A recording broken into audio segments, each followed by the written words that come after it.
Yo, what's up?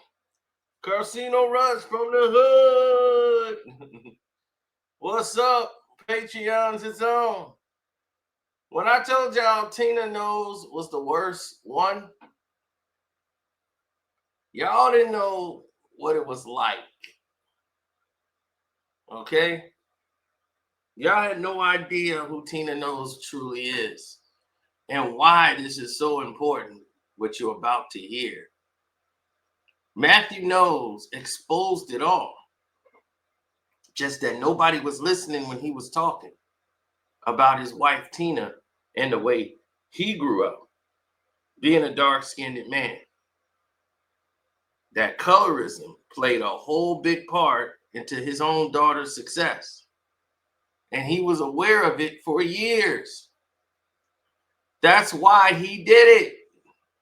He knew my daughter's light skin is going to get her across. That's how he promoted it. So when he marketed the situation, I want you to listen to this. You talked about this research study that was done on colorism in the music industry, and it found that over a 15-year period, it was overwhelmingly lighter-skinned women who would get top 40 airplay. It was Alicia Keys, Rihanna, Nicki Minaj, Beyonce. Tell us about that. Mariah, tell us about that study. Because I was like, this is important to know, right? That people don't talk about that. Actually, it was one of my classes at Texas Southern. We have a degree there that I helped create called Entertainment Recording Management. We actually did a degree in that. So they actually did research, and what they found was exactly what you said. Because in the music industry, there's still segregation. As you know, there used to be the black division. Oh, yeah. Race records. Right, race records. And programmers, especially at pop radio, has this imagery of what beauty looks like. And they wanted that imagery to be the same as singing those records. And if you look back, even like Whitney Houston, if you look at those photos, how they lightened her to make her look lighter complexion. Because there's a perception in colorism. The lighter that you are, the smarter, the more economically, there's a perception all around the world about color, even with black folks. Oh, yeah, absolutely. How different do you think Beyonce's career would have been if she were a darker skinned woman? I think it would have affected her success. And I use Kelly Rowland as an example. Great songs, she's a great example. But, the great thing is Kelly did exceptional outside of America, especially in Australia. Kelly sold over 4 million records. She just got out script. But would Beyonce's mother, Tina Knowles, admit her part?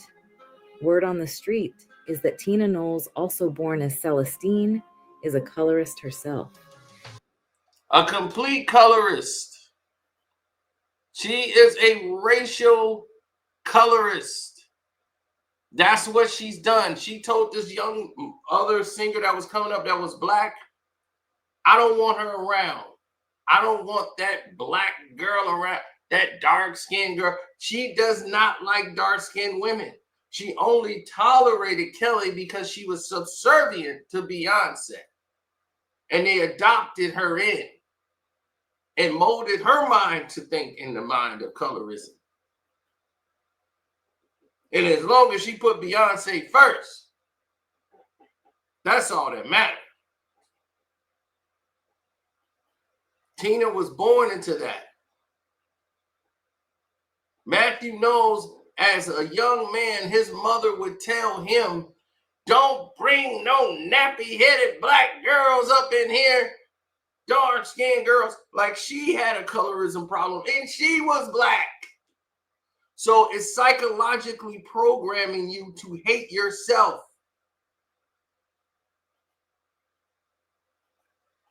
That she definitely has an issue with color. And who said this? David Lee Brewer, Beyonce, and Destiny's Child voice coach.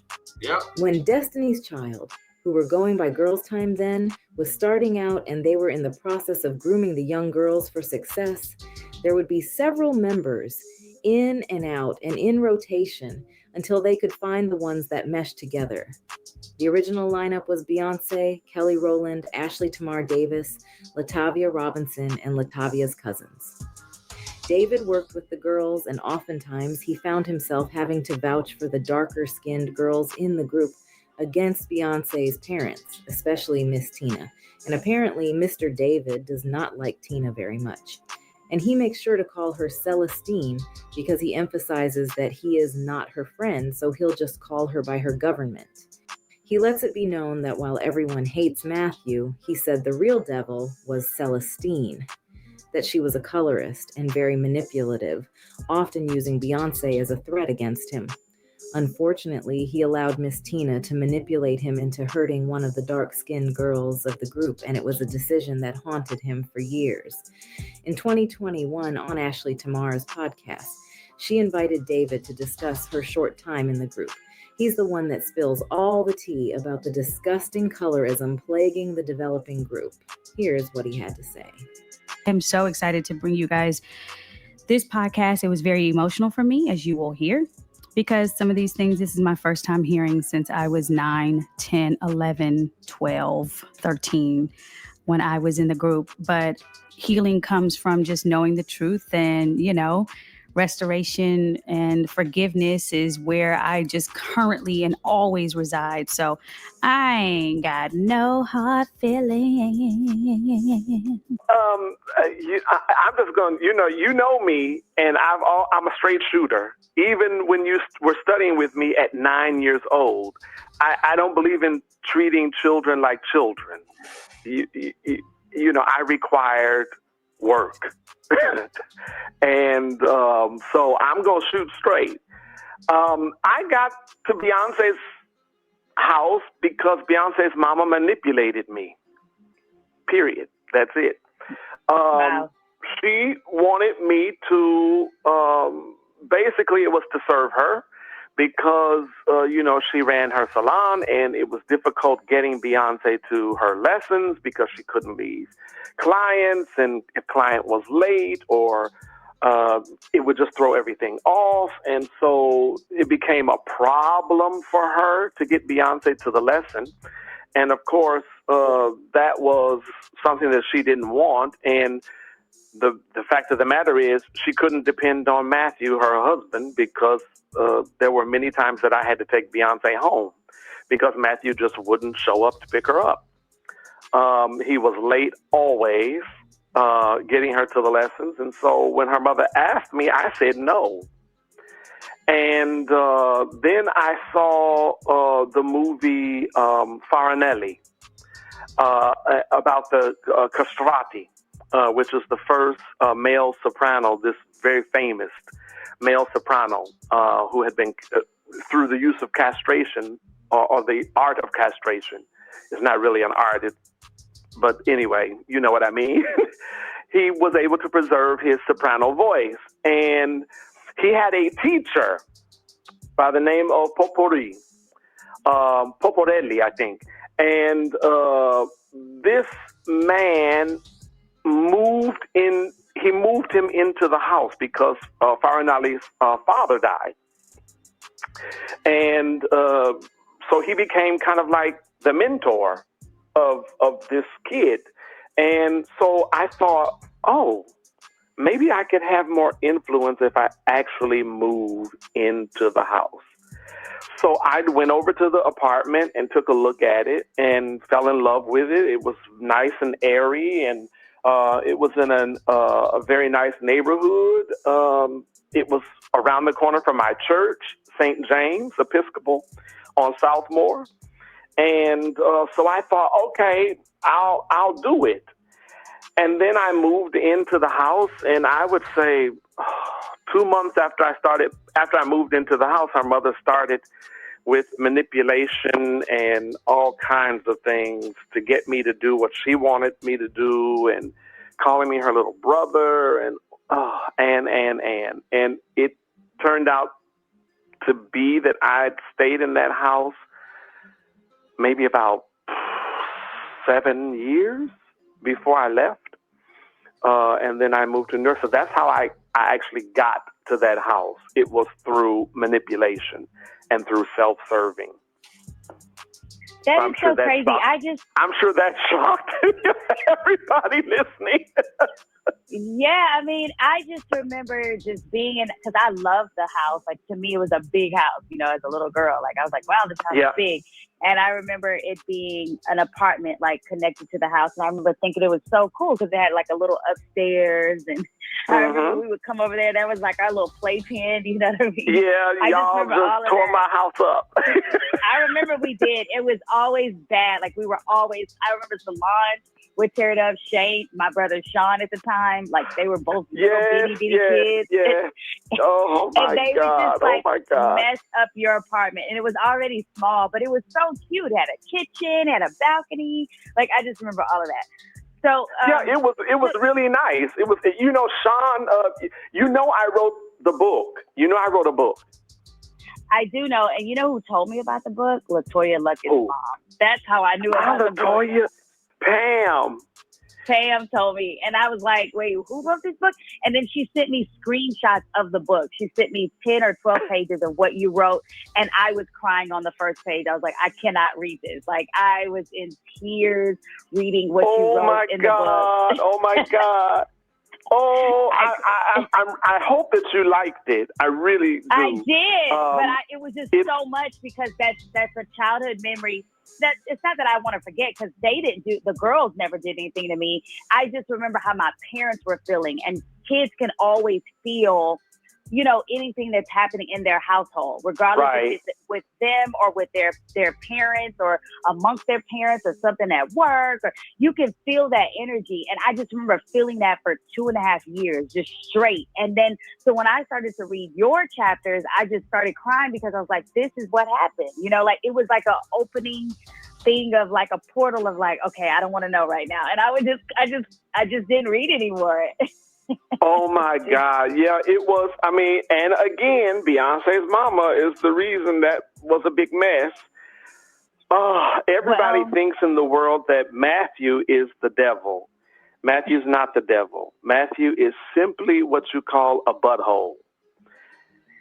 He's a narcissist. He's a butthole. But the devil, remember being, the devil is the mama. The devil is Beyonce's mama. Wow. And it took me years to understand that.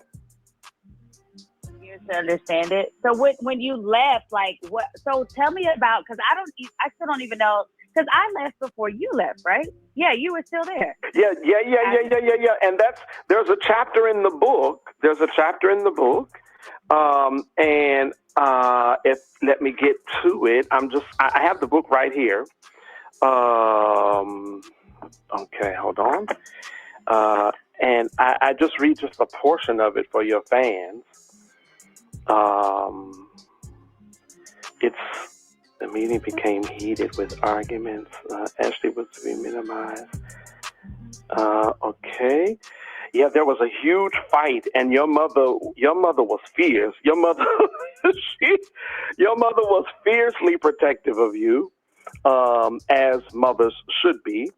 But Celestine, I don't call her Tina. Everybody else calls her Tina. She's not a friend of mine, so I call her Celestine. That's her government name. So that's what I call her. Celestine. Yeah. So it was Celestine came to my house back in that apartment and said to me, either you had to go or I would lose Beyonce forever. And I looked at her and I thought, what is she talking about? What? And then I write and I tell how much pressure they were putting on me, and how every time you would come to the lesson, that you would see the girls and you guys were all happy to see each other, but then every time you would leave, it would be sad because you weren't in rehearsals anymore. And it just, oh my God, it was just terrible. And so in my mind, in my young, impressionable mind, I thought I was doing the right thing by you, but it was not the right thing by you. And I spent years tormented by my choice. And then I saw you on the airplane years later. I think it was 2008, I think. And that's when I asked for your forgiveness and you gave it to me. And I wept. And that story is in the book too. And my mother had to hold me and it was a mess.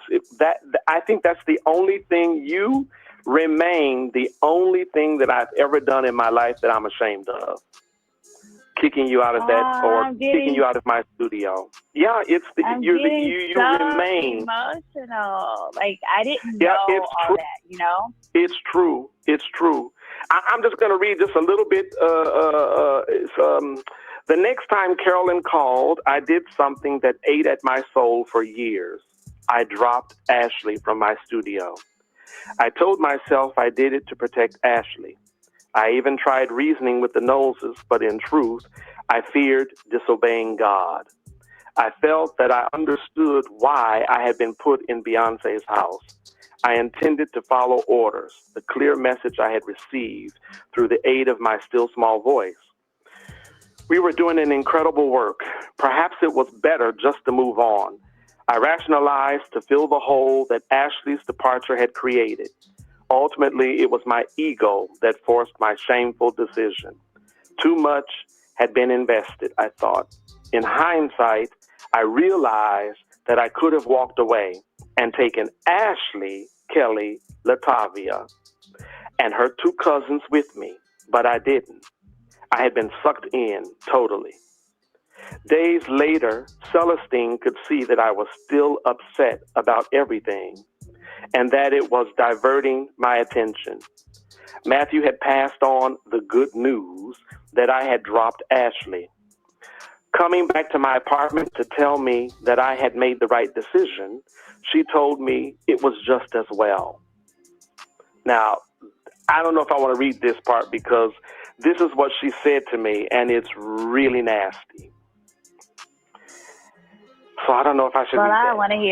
I want to hear because to me this is liberating, and when I do let the people know about the podcast, it's not going to come from an ill will moment. It's going to be a restoration for me because absolutely. Absolutely. I mean, you have gone on and done great things. This is crazy. But, there's this whole colorism issue that we as Black people still wrestle with in our community. And Beyonce's mother, everybody knows, is really, really light. And Beyonce's father is really, really dark. Well, what they don't know is that Matthew's mother was worse than he was. She was a malignant narcissist and used to just beat him and all kinds of things. And she told him, don't bring no black ass kids to my house. So he married Celestine. And Celestine had a color issue. So this is what she said. Coming back to my apartment to tell me that I had made the right decision, she told me that it was just as well. And this is a direct quote. Ashley is talented, but she is so big. She towers over the other girls, and she is too dark and ugly. There it was. I do kind of remember my mom saying something about I towered over people.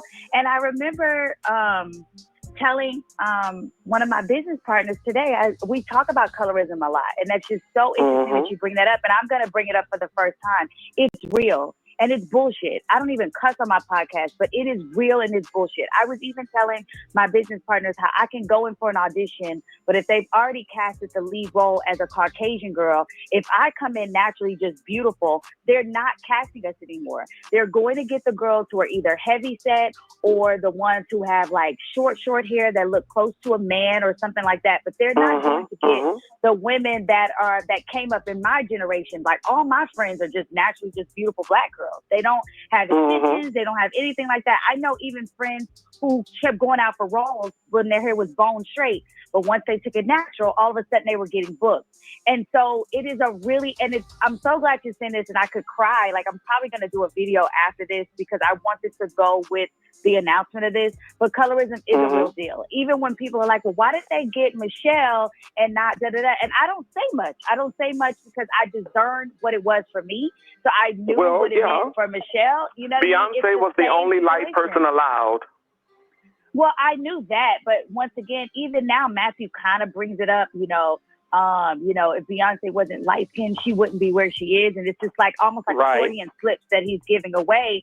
But some people just don't care. And once again, this is not about Kelly. This isn't about me. This is about Beyonce. It's really about, like, I'm really trying to figure out, how did I meet you? When did I meet you? How did you get with the group? And then the fact that you were still there after I left. I just remember, people don't understand. As a child, no one can explain to you. You don't know the business. You're just happy to be with other girls and summer parties and recording and traveling and get on your first plane. And, you know, that's what it was. But I remember when I left, I was so speechless. I was young and I was speechless. I went to school. Like you said, I did great things, but it wasn't until college did that womb come back again. And like, I was on the verge of just like, God, why did you even create me? You know what I mean? Like, I didn't get it, you know? And what people don't understand is, I'm going to be honest, we saw Miss Pam Luckett at the Galleria, and she said straight up, she said she was commending me and my mom for our relationship, but people didn't know me and my mom still had a weird relationship because my mom never told me the truth,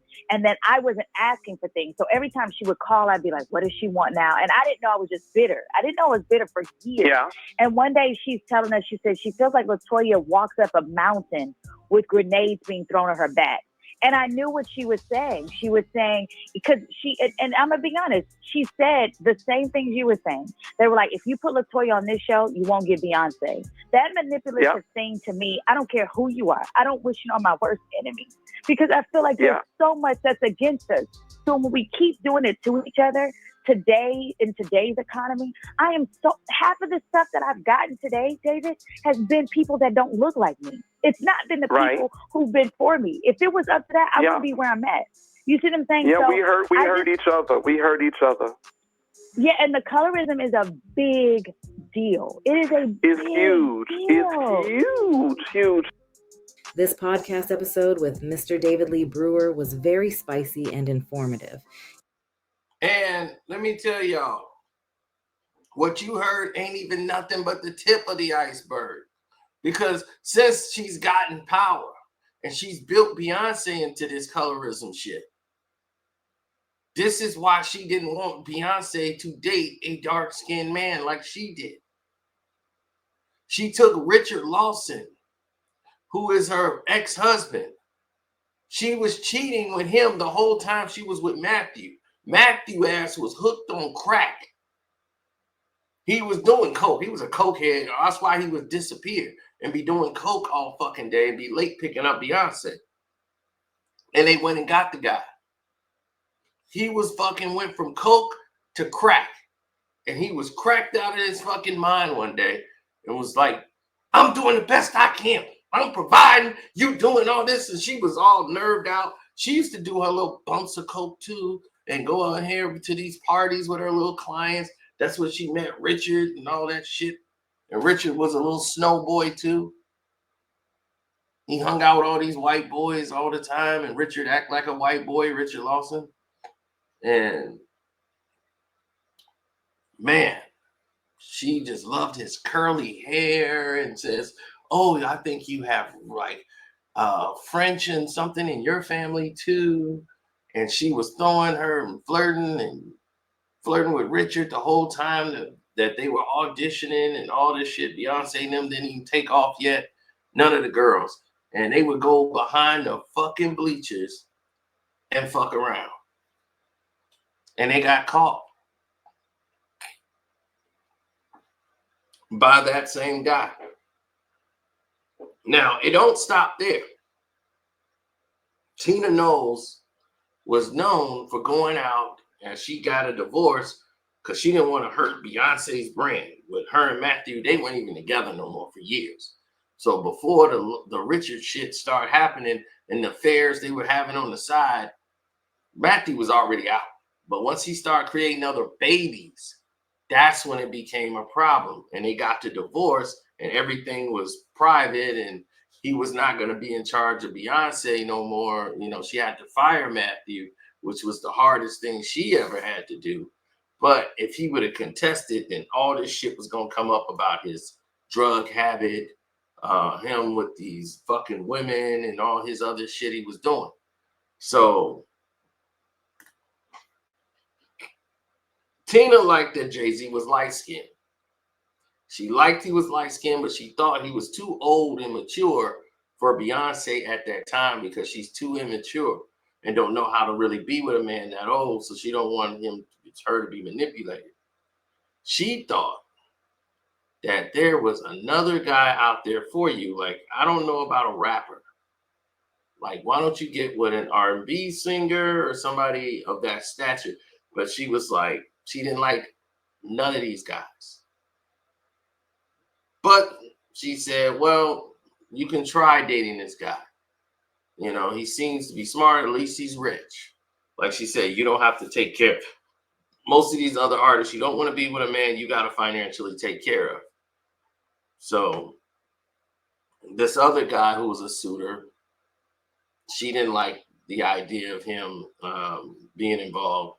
Nick Cannon was kicked out to the curb. Nick was still trying to get Beyonce. Didn't work. So now that all of this was coming around full circle, they were like, hey, you know, we should probably go in a different direction. And oh, yeah. So when you start seeing that happen, when people say, all right, well, let's go in a different direction. Let's pull back the reins a little bit and let's see what we could do. And let's see what we really working here with this Tina Knowles. Tina Knowles got more power. She fucked up the Darion jeans shit. They fucked that up. It was all Tina. Tina went ahead and decided in her infinite wisdom to take creative control of the jeans. And it's my daughter. I'm her mother, Beyonce. You listen to me. And she got in there and started. Those people who really started the jeans, the quality went down because when they made it, they were making it for women who had hips and figures and all of that. So they were trying to make the jeans more fitting. So for women who had big butts and hips, this was aligned with them. After the fact, things started to change. All of the people who were involved was all falling by the wayside. All the shit started to go left. And once it went left, everybody said, I quit. I can't deal with these conditions. She's trying to overwork us. She hates everything we do. I'm not going to work for her. Boom. They told Beyonce, I quit. Beyonce, no, don't quit. We got to get somebody. And it was costing them money because these women were taking off projects that they were working on to make these Darion jeans. They didn't just have the sisters do it. They wanted to get the prestigious people to make these jeans. Then they saw how costly that was. And then they tried to go back and get the sisters. So the sisters came in and was doing it, and they were doing a good job. And guess what happened?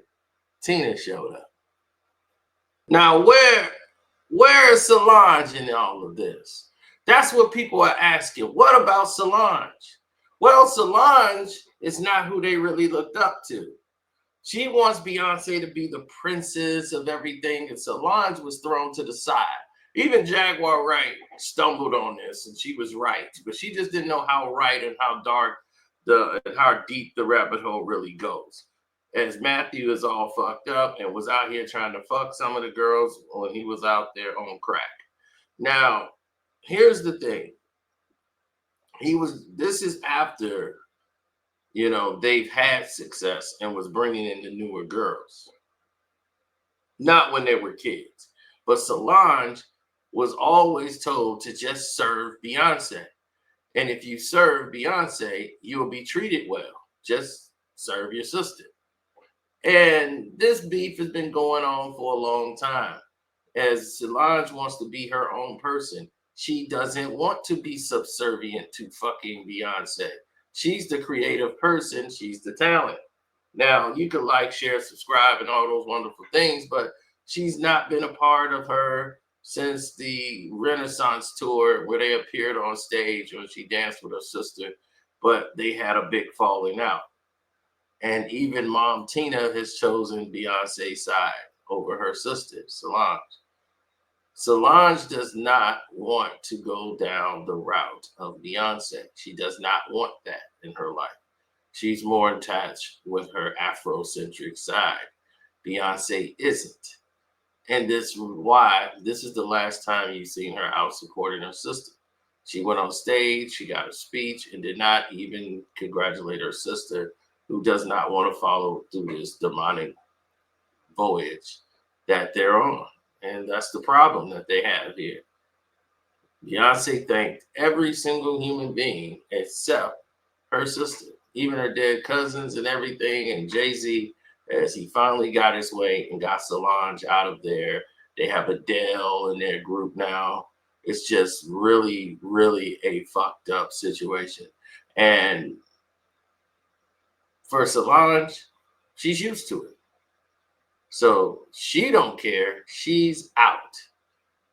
Everyone else could stay in as much as they want. She's out. Now, what Tina did is said, I will arrange times for y'all to come visit. But Solange, if you're going to come visit, you have to learn to stop embarrassing Beyonce. Then, let's go through this. She goes through a divorce from Richard while who's still working and doing shows and acting and all of this. She's fucking it up. She put a clause in the divorce, paid him $300,000, right? But out of the settlement, after she claimed it was all him, and she paid him $300,000, there's a non-disparaging clause. He can't talk about the grandchildren. With respect to the mutual desire to protect the privacy right of the present, future grandchildren of either party, the parties have agreed that they will not be asked by the media or person to discuss grandchildren or future grandchildren when verbally or in writing. Why is it important that they're not to speak about the grandchildren? Because they know Blue Ivy was born through a surrogate, and they don't want that coming out from Richard, because Richard knows the truth. So Richard knows he cannot talk about that publicly. He can't talk about what happened with how they made the twins. They don't want him to disclose all of that, as he's been out there disgraced by this woman publicly for years. And since all she had to do was marry him, and now Matthew's like, see, you know what I went through. You know what the hell I went through and what I was dealing with. And that's why he went out seeking love from other women. The person is Celestine. She's a wicked woman and a colorist. And so was Matthew, messed up. And he started going out with these women and promising them dreams. And they thought that Matthew had all this money. But he really didn't. It was really Beyonce's money. And the money he was making, well, he kind of got cut off. And when Beyonce fired him, that's when her big money started to come in. And he gets none of it. He's not a part of it. So now, Roc Nation and Jay-Z were managing her. Jay took over her management and got a team around her that he knows and controls everything. Beyonce doesn't know how to be on her own. She's never did it. So that's why she's never was going to leave Jay-Z. Wendy Williams started exposing them, and they started to come for her. So yeah, it was on like that. And now Beyonce's sisters and all them, she don't even claim them. Those are just Matthew's kids. She doesn't look at them as her sisters. And that girl was a former dancer, and Matthew took advantage of her and got her pregnant. First he said it wasn't my kid. To the DNA test said it was 99.9% your kid. You can't get pregnant by me. It can't be my child. You can't deny it once DNA test comes out 99.9%. that you are the father. All single ladies, all single. Sources have said that Tina made sure that the women who were involved with Matthew suffered together with their children. Yep. And what Tina does is make sure these girls have no connection to Beyonce, Solange, any of them. If you come see Solange, we'll come and visit you as mother and father. But Solange, that's all she wants. She doesn't want anything from there. Since he was fired from the manager, he's been going back to teaching and doing all kind of stuff, but it's over.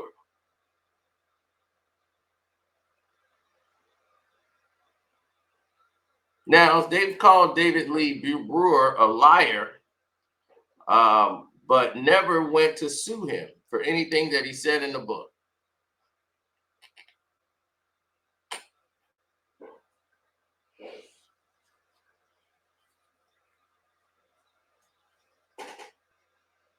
Mm-hmm.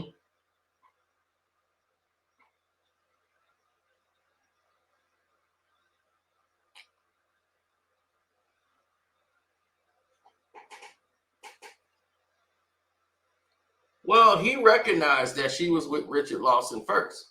So he already knew what was going on here. Well, Tina is the type, she's going to go out and find her a rich suitor that will get with her and take care of her. And she's going to run her well. And then when she get the man, she's going to drive him into the ground because that's her intentions all along. She never has the intention of doing what's best for anybody. It's about what's best for her. It's always been. She's never seen it any other way. Tina doesn't know how to be any other way. So therefore, you're stuck.